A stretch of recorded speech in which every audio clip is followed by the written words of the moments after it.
Sueldos, la rebelión de los arrogantes. Titulares de organismos autónomos de la Federación se han rebelado contra el precepto constitucional que les impide ganar más que el presidente de la República.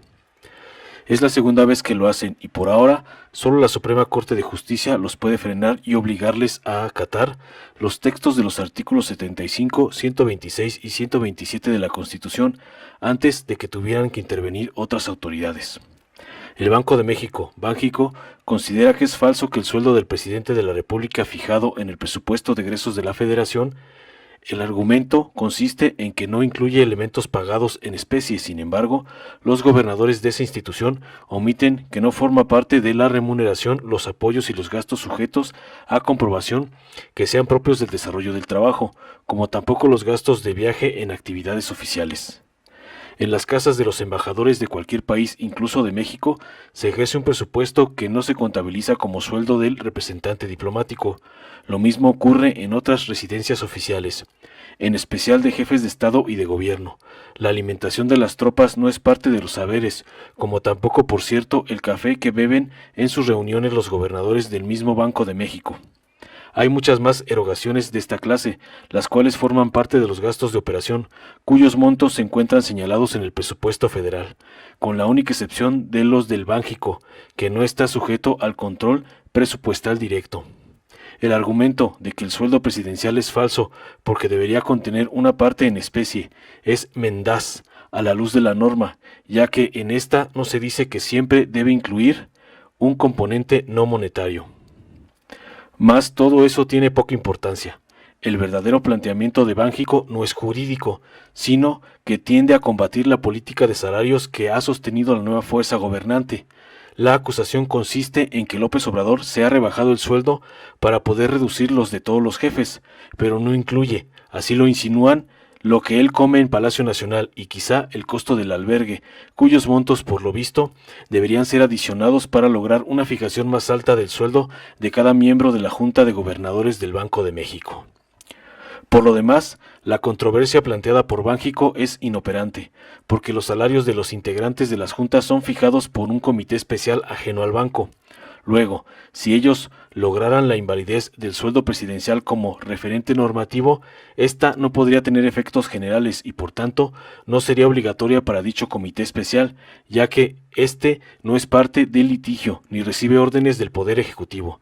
Entonces, las remuneraciones de los gobernadores de Banjico para 2020, que ya están legalmente fijados, serían el tope para todos los demás funcionarios de dicha institución.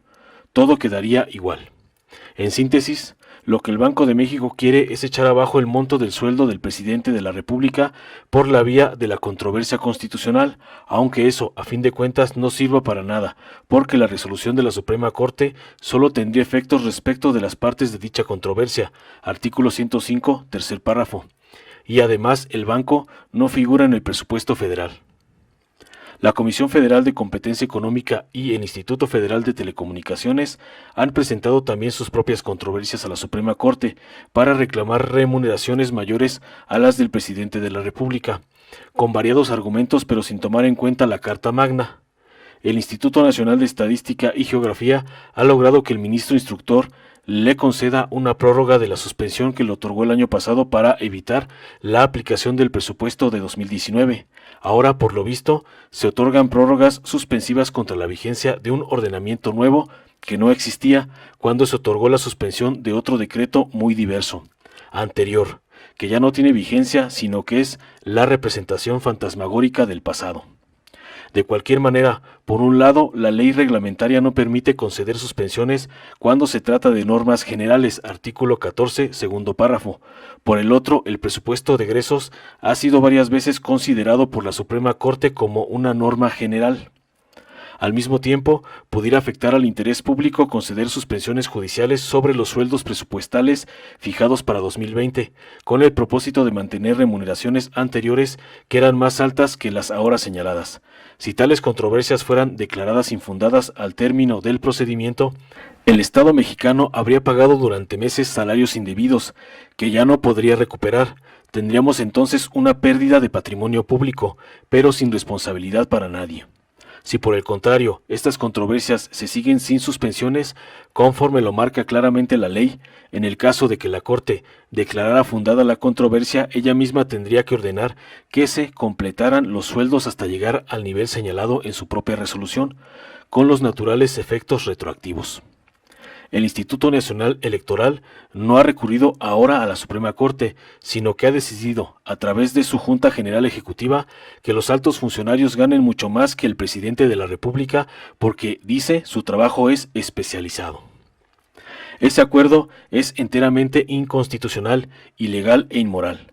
La Carta Magna señala que las personas que realicen trabajos técnicos especializados pueden tener un sueldo mayor al de su superior jerárquico, pero siempre que sea parte de un contrato colectivo o condiciones generales de trabajo, pero no podrá exceder la mitad de la remuneración establecida para el presidente de la República. Artículo 127, apartado 3. En el extremo de la rebelión burocrática del INE, se desconoce en el acuerdo de su Junta General Ejecutiva que los sueldos de sus integrantes los fija la Cámara de Diputados, artículo 75, como ya lo hizo, y que no podrá hacerse pago alguno que no esté comprendido en el presupuesto o determinado por la ley posterior, artículo 126. Este litigio no se terminará, como en el béisbol, hasta que se termine. Esto quiere decir que en cada entrada puede seguir el empate en el marcador, así lo ven los titulares de varios organismos autónomos, más la cuestión de fondo es que tales entidades públicas se han convertido en trincheras de los enemigos de la moderación de las percepciones en la alta burocracia.